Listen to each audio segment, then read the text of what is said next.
इन तमाम स्टेटमेंट्स में से हमने ये बात चेक करनी है कि इन्वर्टेंडो जो प्रॉपर्टी है उसकी कौन सी जो है वो स्टेटमेंट है। जैसे अगर हम फर्स्ट स्टेटमेंट को रीड करें तो इस तरह से है कि अगर ए रेशो बी और सी रेशो डी बराबर हो जाए, यानी इसमें हम ये कह रहे हैं कि ये हमारे पास एक प्रोपोर्शन है, तो फिर ए रेशो डी और सी रेशो बी जो है वो आपस में बराबर होंगे।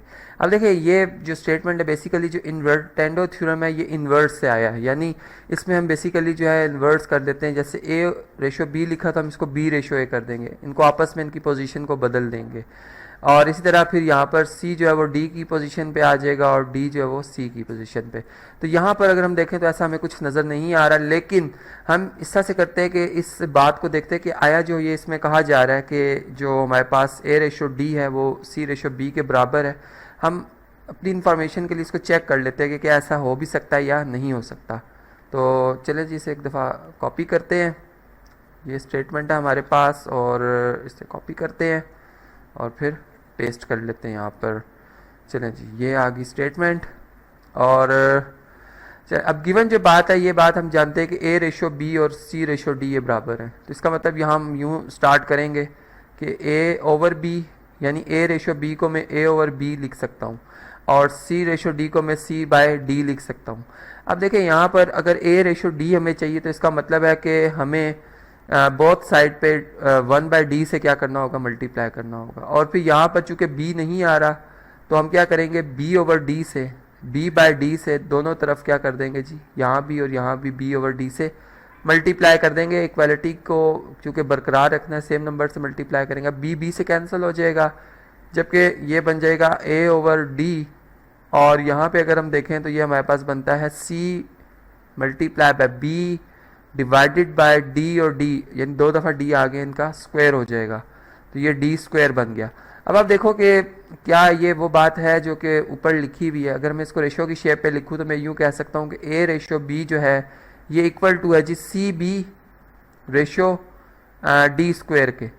तो अब ये क्या इसके इक्वल है, बिल्कुल ये इसके इक्वल नहीं है। तो इसका मतलब है कि ऐसा पॉसिबल भी नहीं है।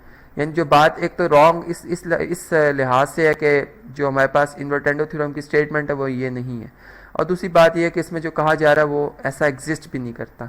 फिर अगर हम इस स्टेटमेंट को समझें जिसमें ये कहा जा रहा है कि अगर ए रेशो बी और सी रेशो डी बराबर हो जाएं तो फिर ए रेशो सी और बी रेशो डी बराबर होते हैं। अब अगर आप देखो तो इसमें क्या हो गया कि इसमें हमने सी को बी की जगह रिप्लेस किया और बी को सी से रिप्लेस कर दिया, यानी हमने यहाँ पर अल्टरनेट एक दूसरे के जो है ये यहाँ पर लिख दिए, दोनों मीन्स को आपस में चेंज किया। तो ये बेसिकली इस प्रॉपर्टी को हम कहते हैं अल्टरनेंडो जो है हमारे पास प्रॉपर्टी है। अब ये प्रॉपर्टी जो है इसको मैं इन्वर्टेंडो प्रॉपर्टी नहीं कह सकता, ठीक। तो ये बात हमें यहाँ से पता चल गई कि ये अल्टरनेंडो प्रॉपर्टी नहीं है। इसी के बाद जो है वो यानी इन्वर्टेंडो प्रॉपर्टी नहीं है, ये अल्टरनेंडो प्रॉपर्टी है। अब हम थर्ड बात की तरफ चलते हैं, थर्ड स्टेटमेंट की तरफ चलते हैं। इसमें इस तरह से कि अगर ए रेशो बी और सी रेशो डी बराबर हो जाए तो फिर बी रेशो ए और डी रेशो सी बराबर होते हैं। बिल्कुल अगर आप देखें तो मैं जैसे आपको ऑलरेडी बता चुका हूँ कि जो इन्वर्टेंडो वो इन्वर्स से आया, यानी जैसे हमने ऊपर कहा कि बी ए की जगह आ जाएगा और ए बी की जगह, तो आप देखें तो यहाँ पर हमने इनका इन्वर्स लिया हुआ है और यहाँ भी इन्वर्स लिया हुआ है, जो कि बिल्कुल राइट है। हम ये कह सकते हैं कि यही प्रॉपर्टी जो ये हमारे पास क्या है जी, इन्वर्टेंडो थ्योरम की प्रॉपर्टी है या सिंपल इन्वर्टेंडो प्रॉपर्टी है। और अगर हम फोर्थ रिजल्ट की बात करें तो हम यूँ कह रहे हैं कि अगर A ratio B C ratio D के बराबर हो जाए तो सी रेशो ए और डी रेशो बी बराबर होंगे। देखें अब अगर मैं इसी से आगे इसको कंटिन्यू इस तरह से करूँगा, इसके बाद अगर मैं अल्टरनेंडो थ्योरम लगाता हूँ तो मैं यूँ करता हूँ कि मैं लिखूँगा ए रेशो सी ये इक्वल टू हो जाएगा किसके जी, बी रेशो डी के।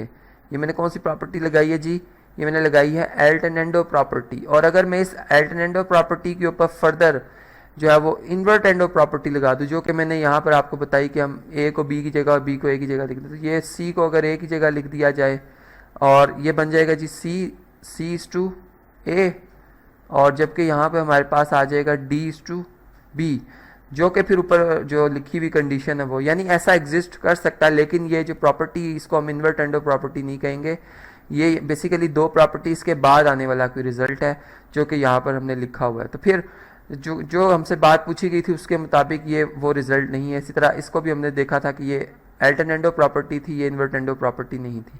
तो इस तरह से अब हम जब भी हमसे कोई इस तरह की स्टेटमेंट पूछी जाती है तो हम किस तरह से इस चीज़ का अंदाज़ा लगाएं कि ये इन चार में से या जितनी भी स्टेटमेंट्स हैं इनमें से कौन कौन सी इन्वर्टेंडो प्रॉपर्टी है और कौन सी नहीं है, उस बात को हमने आज जो है वो ज़रा डिटेल में समझा।